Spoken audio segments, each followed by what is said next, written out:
any other further questions. So that's I take the opportunity to introduce our next speaker, who is Pia-Johanna Schweizer, who leads a group on systemic risk at the IRSS Institute for Advanced Sustainability Studies in Potsdam in Germany. Welcome, Pia, and I give the floor to you for the presentation on social amplification of risk revisited. Thank you very much, Jana. Sort of a quick introduction on our research agenda, because this is an interdisciplinary research group, and this presentation sort of debates systemic risk from a somewhat different angle than what we've seen before. So we are a social scientists oriented group, and our basic question is what if the human component, sort of the social reaction towards systemic risk, would be considered as part of the problem instead of completely separate and basically something that we can tackle without sort of as a separate issue. And sort of then the basic research questions that arise are, what are the chain reaction or the ripple effects that are triggered by systemic risk in societies? And how do those propagate across society at a regional, at a national and at a global level, with a specific focus on what is going on in society? And then also, from that angle, from that social science perspective, what is the specific role of risk perception, and what are the mechanisms of risk perception that influence the development of systemic risk? And in how far is that part of the problem that we want to analyze? And finally, then, sort of, how can we improve risk governance for systemic risk with that kind of knowledge? So another caveat, this talk is based on a conceptual paper that we've published. So we did also a case study analysis, but of course, as you all know, the results of case study analyses, they are not generalizable. So take this with a grain of salt. The major sort of the idea here is to bring together concepts on risk perception from a social psychological perspective, that do a deep dive into the psychology of risk perception, and sort of the discussion on systemic risk with the systemic and the structural components. That being said, what we did, yes, okay, thank you. What we did was first, against those three research questions, okay, we came up with a typology of systemic risk. Again, it's a social science thing, right? It's not an analytical part of it, but if we sort of try to come to grips with this kind of phenomenon, what are the common properties? Let's put it that way.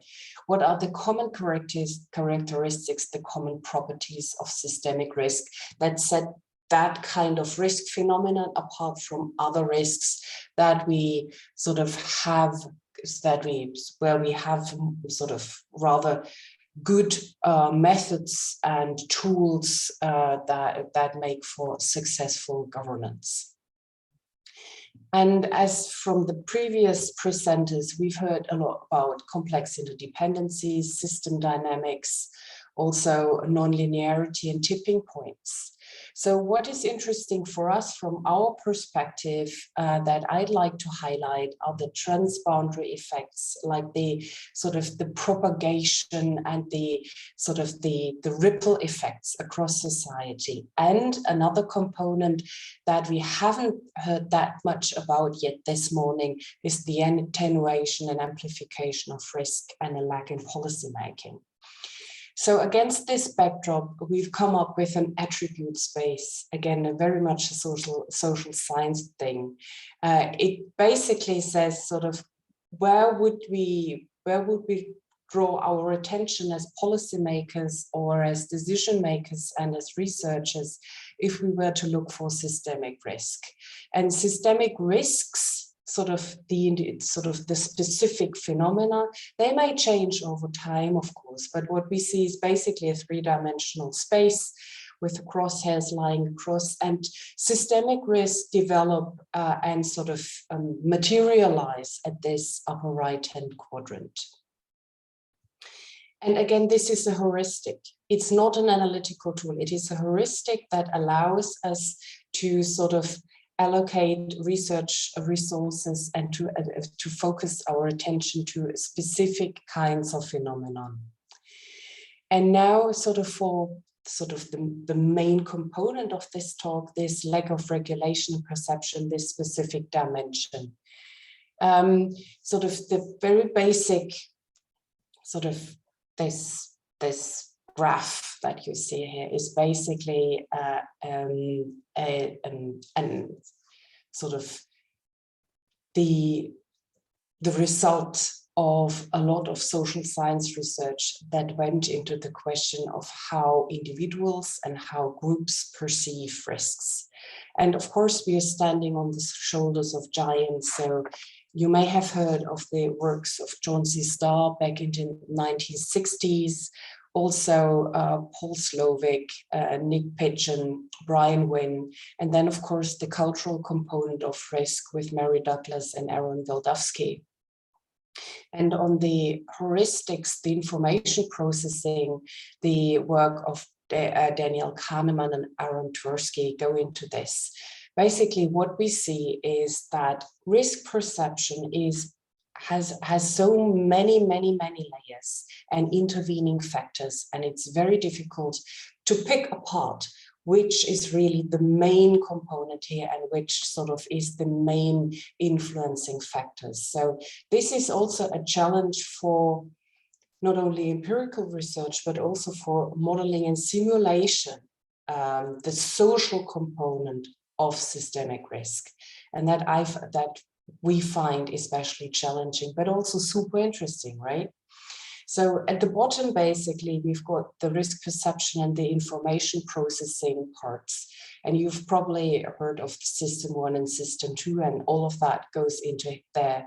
But then also we see that information processing is not only influenced by cognitive aspects, but also by affective factors like emotions and our personal experiences that are sort of connected to emotions. And then the classical social science aspect comes in, the institutional context that, of course, shapes how those cognitive and affective factors are sort of picked up by individuals and social groups. Here, the organizational capacities, organizational structures play a role, but also the media and of course, a change in media consumption and so on and so forth. Also accessibility to media. And then sort of the larger bracket, that's the cultural context, the worldviews, values, and norms. And we've seen in previous presentations this morning that sort of also sort of let me be a bit flippant here, the hardcore modelers. They do consider values and norms.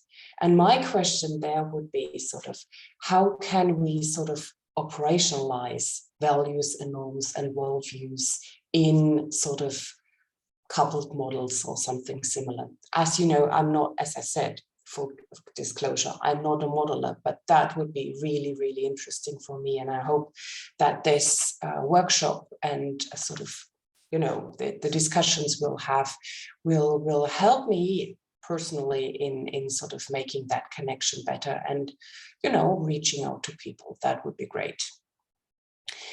And that against this backdrop of this very much established risk perception research, also empirically with lots of empirical evidence, what we did in our paper was, okay, if this is the backdrop on the social perception of risk, what does that mean for systemic risk?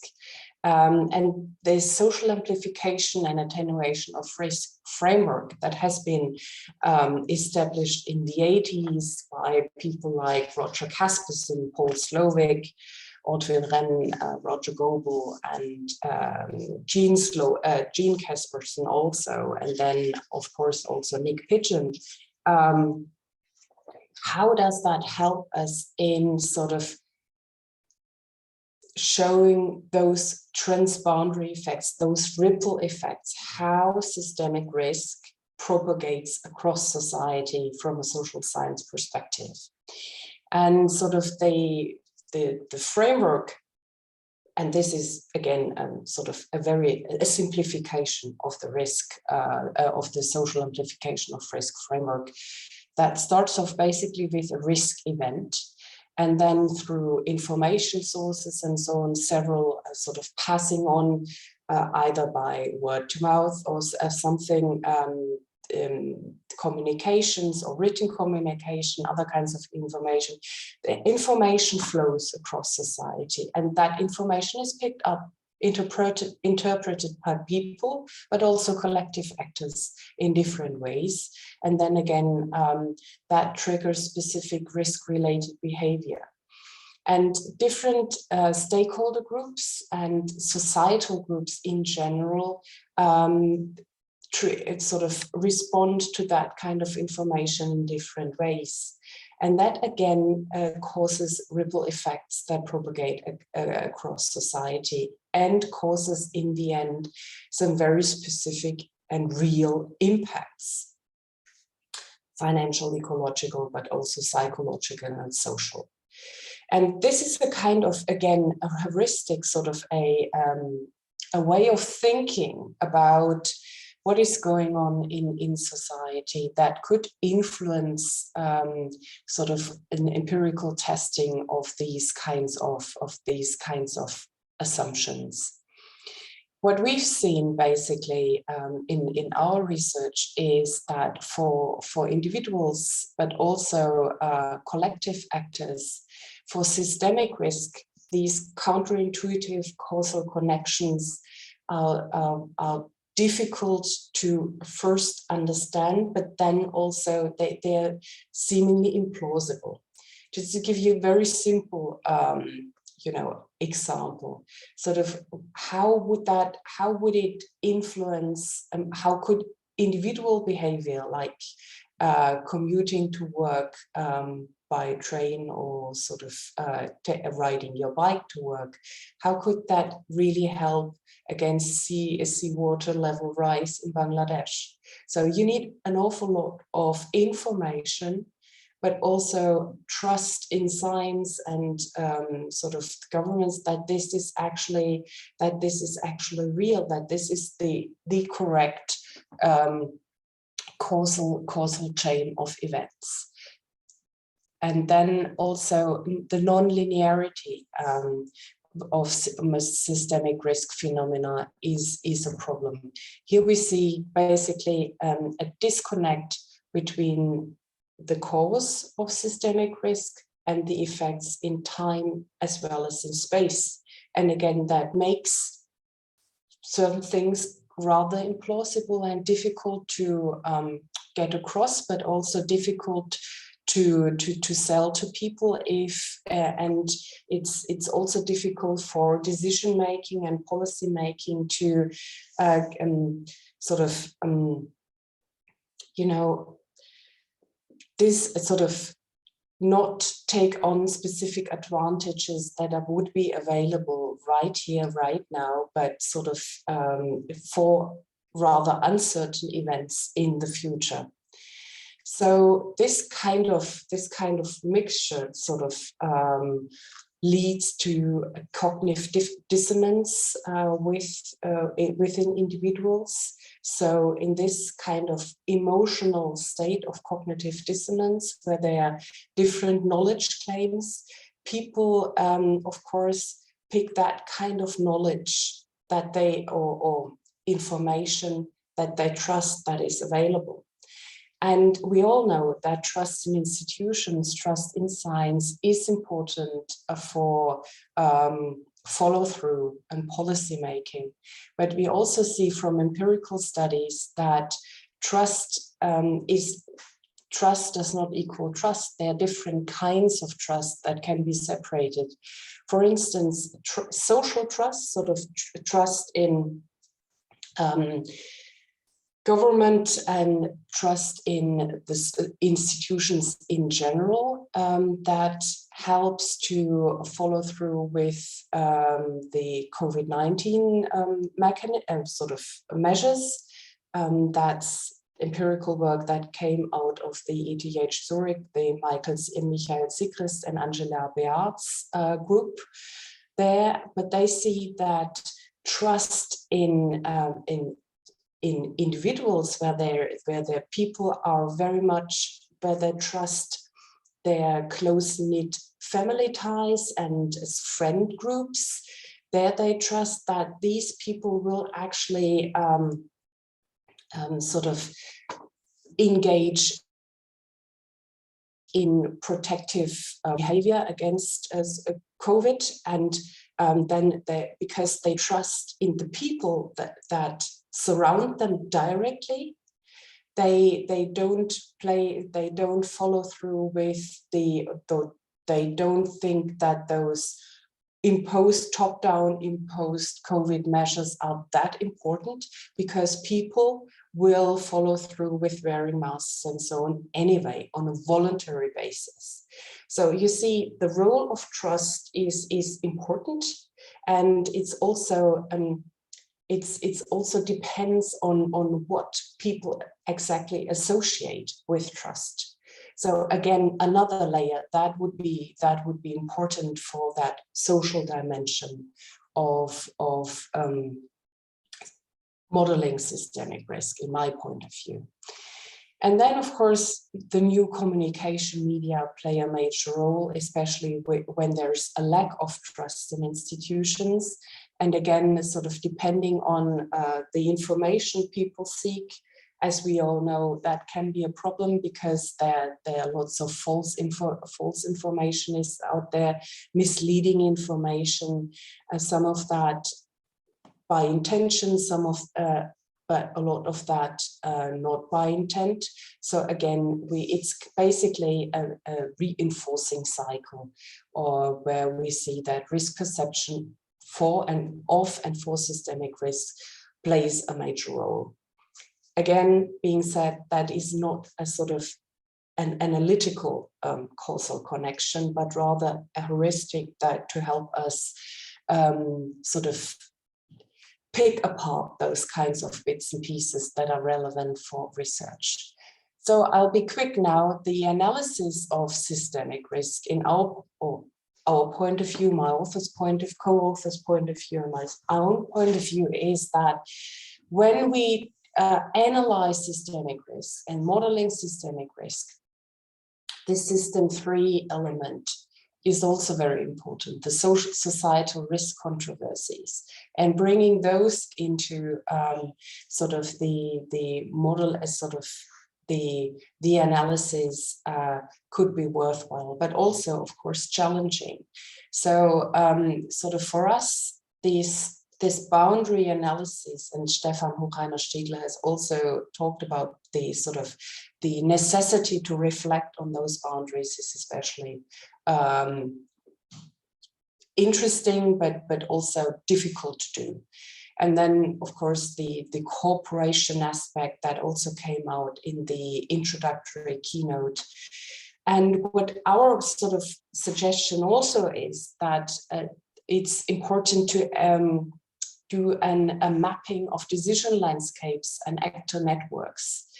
And not only with regards to quantitative indicators, sort of how closely knit those networks are, but also with regards to qualitative aspects that would be sort of a support, but also sort of what would be the reasons for those kinds of networks, and of course the specific element of bridging factors, sort of agents that could act as go-betweens that would be also interesting from our point of view.